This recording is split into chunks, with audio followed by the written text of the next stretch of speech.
В 2017 году Национальной библиотеке Республики Коми исполняется 180 лет.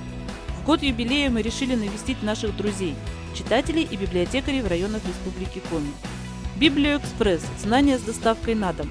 Так называется проект, благодаря которому команда Национальной библиотеки выезжает в районы. Мы уже побывали в Кнежпогосском, Усть-Куломском и Карткиросском районах. Мы едем в гости не с пустыми руками, а везем подарки. Дарим жителям республики возможность посетить нашу библиотеку, не выходя из собственного дома. Они могут сделать это через интернет.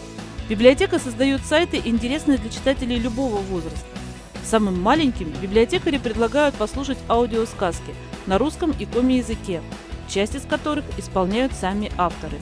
Ученики начальной школы с удовольствием отгадывают загадки о сказочных персонажах, рисуют сказочных героев и играют в игры.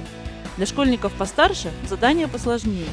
Для них наши библиотекари подготовили викторины с вопросами о поэтах и писателях республики, памятных местах и народных праздниках.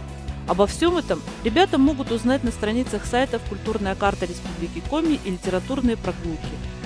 Оцифрованные книги и газеты, которые могут помочь ученикам выполнить домашние задания и написать рефераты, ребята могут найти на сайте Национальной электронной библиотеки Республики Коми.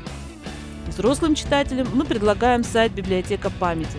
Он создан благодаря усилиям жителей и библиотекарей всей республики. Сайт хранит память о солдатах, ушедших на фронт в годы Великой Отечественной войны. Мы рады поделиться своим опытом с нашими коллегами из муниципальных библиотек, обсудить с ними возможности обслуживания читателей удаленно через интернет и рассказать о том, что для этого делает Национальная библиотека. Мы надеемся стать ближе и доступнее для всех жителей республики. «Библиоэкспресс» еще только набирает обороты. Впереди нас ждут новые интересные поездки. До скорых встреч!